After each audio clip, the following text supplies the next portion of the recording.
Hello and welcome to today's episode of the GOP Josh Show. On today's episode, we're going to talk about a bunch of different things, so let's get right into it.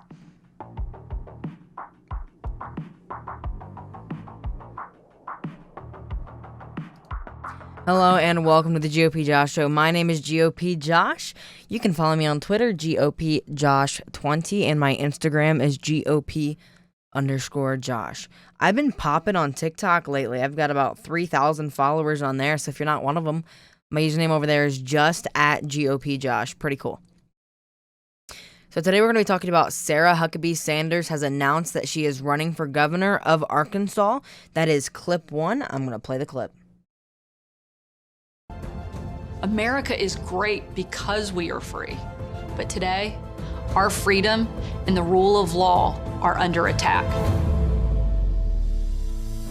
I was the first White House press secretary to require Secret Service protection because of a credible, violent threat against me. We've seen violence in our streets, at a congressional baseball practice, and at our Capitol. This is not who we are as Americans. To remain free, we must have law and order and resolve our differences peacefully. The radical left's solution is to impose government control and censorship from the top down. But their socialism and cancel culture will not heal America. It will only further divide and destroy us. Everything we love about America is at stake. And with the radical left now in control of Washington, your governor is your last line of defense. In fact, your governor must be on the front line. So today, I announce my candidacy for governor of Arkansas and ask for your prayers and your support. As governor, I will defend your right to be free of socialism and tyranny, your Second Amendment right to keep your family safe, and your freedom of speech and religious liberty. Our state needs a leader with the courage to do what's right, not what's politically correct or convenient. I took on the media, the radical left, and their cancel culture, and I won. As governor, I will be your voice and never let them silence you. My dad always said, the real test of a leader is not the way you handle the issues you know are coming. It's rising to the moment in a crisis you can never plan for. I've been tested under fire, successfully managing one crisis after another in one of the most difficult, high-pressure jobs in all of government.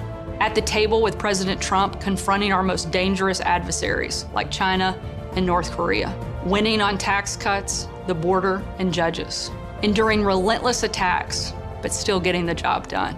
I was only the third woman and the first mom to serve as White House press secretary. And with your support, I hope to be the first woman to lead our state as governor. That right there was Sarah Huckabee Sanders. I'm sure all of you know who she is. She was the White House press secretary under President Trump. Now, I want to get some things straight here. From what I understand, she is running on the same platform that President Trump ran on and successfully won Arkansas by over 15 points. But her primaries are going to be a little difficult. There are, I think, one other Republican woman running for the nomination. So I suggest that if you want to see Sarah Huckabee Sanders be the first woman governor of Arkansas and governor of Arkansas, period, go to sarahforgovernor.com. That is sarahforgovernor.com. And you can donate for her there. She was also the first candidate that President Trump endorsed out of office. So he recently formed the office of the former president, and we will get into that a little later. Rob Portman is a Republican. I'm going to put Republican in quotes here. The Republican senator from Ohio. He is not seen as a very positive person or a very pro-Trump person, and he is not running for re-election. He said, quote, "This is a tough time to be in public service. For many of the issues I am most passionate about, I will continue to make a difference outside of the Senate beyond 2022. In the meantime, I am hopeful that President Biden will follow through on his inaugural pledge to reach across the aisle, and I am prepared to work with him and his administration if he does." So it begs the question, who's going to run for that seat and who are the Republicans going to nominate? There is one declared candidate. His name is Mark Pucata. I think is how you pronounce his last name. I'm not quite sure. But he is the only declared candidate so far.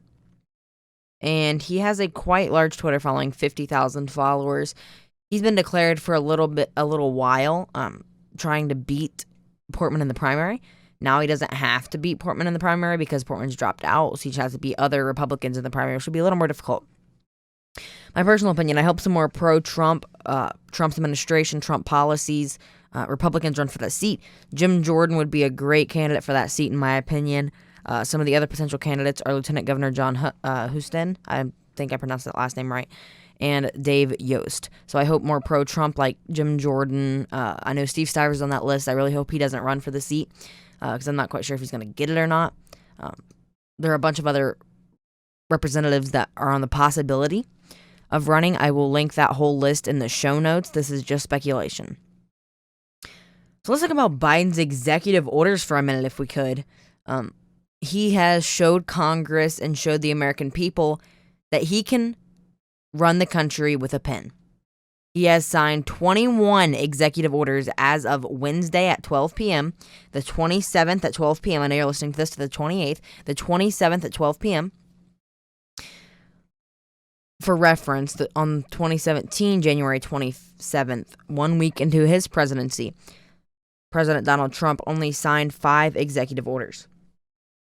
Some of the executive orders include organizing and mobilizing the United States government to provide a unified and effective response to combat COVID-19 and to provide United States leadership on global health and security. That is the name of one of them. And another one is the mask mandate on federal property, which President Biden broke less than an hour later, or less than a day later, I should say. All right, let's talk about Biden's press secretary, shall we? She is answering the hard-hitting questions, like what Biden's favorite ice cream flavor is. Can we play that clip? I think I have it. Yeah. President Biden is a big ice cream fan. So does that giant freezer full of ice cream really exist? I have not found it, and I have worked here before. When I was in Wilmington before the president was inaugurated, I did ask him for my 4-year-old niece, Soraya, who was very curious about what his favorite ice cream was, and his favorite ice cream was chocolate chip. So that is my my update for all of you on that, but I have not found the freezer yet. That was her answer. That was one of the questions she answered on our dime on her official press secretary Twitter account. I think it's kind of funny that's what she's doing on her official Twitter account in her official capacity, is answering questions that no one really cares about, things that aren't actually going to change our country. And I just want to talk about the way the press has covered the Biden administration so far. So one of the questions was about the Air Force One color.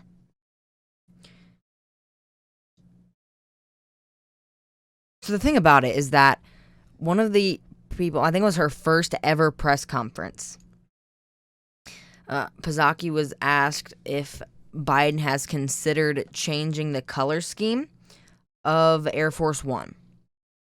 This is an article from The Hill. White House Press Secretary Jen Psaki said Friday that President Biden has not have not thought about the color scheme of Air Force One. Psaki told reporters during Friday's White House press briefings that Biden had not spent a moment thinking about the color scheme, referring to former President Trump's proposal to change the aircraft baby blue color for a new red, white, and blue design. I think we can play that clip. I had a question on COVID, but I wanted to start with just some housekeeping from questions you had earlier in the week that you said you might circle back on. Okay. So I was wondering if... The plane? Sure, we can start there. I was... Okay. On the plane, we are certainly aware of the White House military units proposal that has been submitted to them about reconsidering the color scheme of Air Force One. I can confirm for you here, the president has not spent a moment thinking about the color scheme of Air Force One or anything in the House or any article of anything. And no one is going to submit a decision memo to him on that particular topic. But certainly we're aware of the proposal, and as there are any updates, we're happy to provide them to you. I had a question on COVID. So that was a second answer that she gave at another press conference. I can't find the original video, but one of the first question that one of the reporters asked Jen Psaki was what what color scheme is the Air Force One going to be painted? Reminder that Kayleigh McEnany, the reporters got mad at Kayleigh McEnany because she didn't answer questions on behalf of the campaign while serving in the White House. If you remember that, Brian Karem, I think his name is, the Playboy reporter. I don't know why he's qualified to be in the press briefing room. He yelled at her, "When is President Trump going to concede?" Yada yada. These are campaign questions. It doesn't matter if he's conceded or not. He still has time to serve as president. He was verbally harassing them, and this lady gets asked, "What color is White Air Force One going to be?" What? I've never heard of a press secretary being treated that kind by the press before. Anyways, President Trump has been impeached for a second time by the House of Representatives. I don't think we're surprised. I don't think we're surprised that they got through it with it a second time. I don't think it'd be terrible for him not to be able to run for office again, but I don't think impeachment's the way to go about it. I just think the Republican Party shouldn't let him represent the party again, only because I think it would kill the Republican Party if President Trump was to run again. I wholeheartedly support President Trump. I really want I want his ideals to move on, but I don't think it would be a great idea for them to do right now. I don't think the country's ready for a Trump savior, and I don't think they will be in 4 years. I think he shouldn't run again, and I'm not sure if he'll ever run again. If he will, I mean, he did establish the office of the former president, so we'll find out there. But his second impeachment trial may be dead on arrival. So Senator Rand Paul of Kentucky, I think. I'm not actually sure what state he's from. I'm sure it's Kentucky. Yeah, it is Kentucky. Okay. He forced a vote on whether impeaching President Trump after he left office, that actually wasn't the vote, but it was if impeaching a president after they left office at all was constitutional. The vote ended with 55 senators voting yes and 45 voting no. This is short of the 67 yeses need to convict. Collins, Murkowski, Romney, Sass, and Toomey were the 5 Republicans who voted saying it would be constitutional. So if the GOP senators that are needed to actually fully convict President Trump vote to convict after calling it unconstitutional, it would truly expose their character and the fact that this is something that they considered unconstitutional, but they're going to do it anyway. And that is the fear that they have of President Trump, is that they're going to impeach him again so he can't run again. But if they vote to impeach or to convict, I should say, after they said it's unconstitutional, just think that's what that's going to bring up. So I want to remember these 5 names: Susan Collins, Murkowski, Romney, Mitt Romney, Sass, and Toomey are the ones who voted yes. Now let's watch the final vote and see who votes to convict and who doesn't. And if there are senators other than the 5 here that vote to convict, we will see what's going to happen there. Let's talk about something a little less political and about the stock market. Reddit. I'm sure you all know what Reddit is. Pretty much the homepage of the internet causes the stock of GameStop to soar. Quote, "It all started last week when posters on the Reddit stock trading chat community, Wall Street Bets, attempted to push up shares in the struggling game retailer." With much of Wall Street betting against GameStop's success, Wall Street Bets investors believed they could force a market rally by creating demand where there had been little before. The result? The GameStop stock jumped more than 822% from $17.25 at the beginning of the year to a high of $159.18 on Monday. Then it dropped to nearly half, only to rise back up to $147.98 on Tuesday. And then Elon Musk, you know how Elon Musk is with the stock market, tweeted about it, and the price jumped 40% in after-hour trading. On Wednesday morning, it hit new highs, hovering around $315 a share. And so I'm recording this at 12:20 p.m. as the exact time. Let's look at the $317.55. It is up 116% at 12:20 p.m. I have a feeling that we might see a drop. We might see GameStop use this to resurge and become a big company again. Not close down the stores, but with online shopping, I have a feeling it's not going to happen. So I'm sure we've all heard of hashtag walkaway. It is a movement trying to get people from the Democrat Party to the Republican Party walking away. The founder of the Walkaway social media campaign that encourages people to leave the Democratic Party has been charged in connection to the deadly riot at the U.S. Capitol. Brandon Straka, he is 44, was arrested by agents from the FBI Omaha field office on Monday. He is charged with impeding a law enforcement officer during civil disorder, knowingly entering and remaining on restricted grounds without lawful authority, and or engaging in disorderly conduct within proximity to a restricted building to impede official functions, and engaging in disorderly conduct with intent to disturb a hearing before Congress. Now, I don't have a full opinion on this. I haven't heard the whole story. I obviously haven't heard his comment if he has made one. But I know that the walkaway movement is a very important movement, and I think it can continue without him because it is a pretty big movement now. But that is really unfortunate. I'm not quite sure if he was at the Capitol riots or any of that. But if he was and he was charged, that's on him, really. But we will see. We will find out. There will be a trial, unless there was already a trial, and that's why he's charged. I'm really not sure about this story.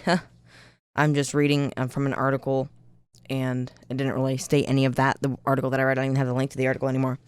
But we will see. So President Trump, as I said earlier in the episode, has opened an office of the former president in Palm Beach County, Florida, which is tasked to overseeing the 45th president's official activities in his post-presidency life. Quote, the office will be responsible for managing President Trump's correspondence, public statements, appearances, and official activities to advance the interests of the United States and to carry on the agenda of the Trump administration through advocacy, organizing, and public activism, the office said in a statement. Quote, President Trump will always and forever be a champion to the American people. For the American people. So the first thing that they did after releasing that statement was make their first presidential endorsement, which was of Sarah Huckabee Sanders. Quote, Sarah Huckabee Sanders was a warrior who will always fight for the people of Arkansas and do what is right, not what is politically correct. Sarah is strong on borders, tough on crime, and fully supports the Second Amendment and our great law enforcement officers. She loves our military and veterans in her home state of Arkansas. Sarah will be a great governor, and she has my complete and total endorsement by President Donald J. Trump. So I've donated to the campaign, or my family has donated to the campaign, I should say. I hope you do. SarahForGovernor.com. This is not an advertisement for Sarah Huckabee Sanders. I'm simply saying it because I want to get her elected. I think that would be great for the state of Arkansas to have a second Huckabee running the state. Thank you for listening to today's episode of the GOP Josh Show. Like I said, you can follow me on Twitter, GOPJosh20, Instagram, which is GOP_Josh, and my TikTok, where I am blowing up right now. So if you're listening to this and you have a TikTok account, you can follow me there. Let me see how many followers I have on TikTok right now. 3,380. Let's go. Thank you for watching today's episode, or listening to today's episode. Talk to you guys in the next episode. Peace out.